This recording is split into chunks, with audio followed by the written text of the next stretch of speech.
Assalamualaikum warahmatullahi wabarakatuh.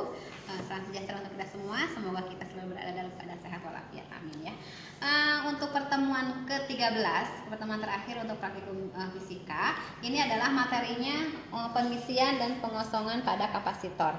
Nah, ini yang disebut dengan kapasitor. Nah, pada praktikum kali ini tujuannya adalah untuk menentukan waktu pengisian pada kapasitor. Alat dan bahan yang kita perlukan tentu saja ada kapasitor, ini namanya kapasitor ya. Nah, kapasitor ini memiliki dua kaki, ada yang panjang dan ada yang pendek ya. Nah, yang panjang ini dia positif, kalau yang pendek dia negatif. Kemudian bahan selanjutnya adalah resistor. Nah, resistor yang kita gunakan adalah nilainya 100.000 ohm. Kemudian ini ada papan breadboard atau papan roti ya, atau motherboard. Nah, ini yang digunakan. Kemudian ada multimeter. Ini namanya multimeter. Kenapa disebut multimeter? Karena multifungsi ya. Artinya nanti bisa mengukur arus, yang satunya ampere, mengukur ohmmeter, hambatan, yang satunya ohmmeter, dan kemudian untuk mengukur tegangan, yang satunya volt ya. Nah, hari ini kita akan mengukur tegangannya, berarti nanti kita tunjukkan di voltase ini. Kemudian selanjutnya ada adaptor ya. Nah, dari keseluruhan bahan yang tadi saya sudah sebutkan, ini sudah kita rangkai seperti ini ya. Nah, sesuai dengan gambar di buku. Nah, ini rangkaiannya seperti ini. Kemudian ketika pelaksanaannya dia rangkaiannya seperti ini ya. Nah, ini untuk kapasitor dan resistor disusun secara seri ya. Penyusunan secara seri artinya nanti untuk yang satu kaki di kapasitor dan satu kaki resistor harus dalam jajaran yang sama ya, jajar yang sama, sejajar. Nah, ini sejajar ya, gitu ya, atau di dalam satu lubang yang sama boleh ya, tapi harus sejajar. Kalau lubang yang sama berarti sejajar ininya ke sampingnya, tapi kalau misalkan di depannya nih, ini depannya, nah berarti boleh sejajarnya ke bawah. Kalau ke bawah, kalau yang di sejajarnya yang ini berarti boleh ke bawah, tapi kalau misalkan mau di lubang yang sama berarti sejajarnya ke samping gitu ya. Nah, kemudian untuk kaki yang positif itu terluar, disimpan di terluar. Kemudian kaki negatif, kemudian kaki negatifnya ketemu dengan resistor, dan ini resistor kembali. Kemudian untuk adaptor ini, nah di sini adaptornya ada yang hitam dan ada yang merah.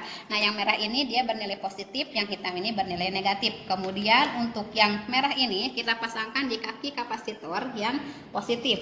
Kemudian untuk yang hitam kita pasangkan di kaki resistor paling luar. Kemudian nanti kita akan mengukur tegangannya. Waktu pengisian pada kapasitor, ini kapasitornya sudah kosong ya. Nanti setelah itu kita pasangkan untuk yang merah, di positif juga, untuk yang negatif di kaki kapasitor yang negatif gitu ya. Nanti kalau sudah siap, nah kita colokan adaptornya ya. Nah, setelah colokan adaptornya, sambil kita colokan adaptornya berarti nyalakan juga stop. Oke, karena besaran yang kita ukur adalah tegangan dan waktu ya. Kemudian tegangan di sini kita menggunakan adaptor, di sini maksimalnya kan 12 volt. Ada tulisannya 12 volt ya, tuh ya kelihatan. Kemudian nah, ini ditunjukkannya tidak boleh kurang dari 12 volt. Kalau misalkan kita di 200 mV kan tidak nyampe ya, kurang. Kalau misalkan di 200 volt maka kita kan kelebihan, maka yang pasnya di 20 volt gitu ya. Karena maksimalnya di sini adalah 12, kan 12 kalau masih rentang di 20 ya. Kemudian nanti tegangan yang kita dapatkan di multimeter ini tidak boleh melebihi dari 12 volt gitu kan, karena kapasitas adaptornya ini adalah 12 volt gitu ya. Nah, kemudian langkah kerjanya ketika nanti si adaptornya ini disambungkan pada listrik atau dicolokkan ya, maka berbarengan juga nanti nilai waktunya saya nyalakan juga. Kemudian data yang dicatatnya di sini adalah nilai tegangan setiap 10 detik sekali. Jadi nanti ketika si adaptornya disambungkan ke listrik, stopwatchnya juga sambil nyala berbarengan gitu ya. Nah, nanti lihat di sini nilai tegangannya setiap 10 detik. Jadi 10 detik pertama, 10 detik kedua sampai 10 kali. Berarti kan 10 detik ke 10, detik ke 20, ke 30 sampai detik ke 100 karena 10 data gitu ya. Nah, sekarang kita coba nyalakan, kita colokan mulai dari sekarang 1 2 3. Nah, dari hasil praktikum tadi ternyata sudah didapatkan nilai setiap 10 detik sekali. Nah, ini untuk detik pertama ya, detik kedua, detik ketiga, detik keempat sampai detik ke 100. Nah, tadi pada saat melihat angka voltase ini di detik pertama sampai detik 100, waktunya tidak diberhentikan ya, jadi tetap nyala, stopwatchnya tetap jalan.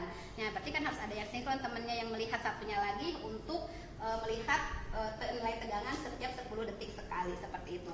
Nah ini data yang didapatkan, data yang diukur tadi waktunya ya, kemudian ini yang didapatkan nilai tegangannya, kemudian untuk besaran yang dihitungnya adalah len pi. Nah len pi ini kalian menggunakan kalkulator, cukup tekan lennya, tekan len 3,82, nanti hasilnya simpan di sini sampai seterusnya hingga data ke 10 gitu ya.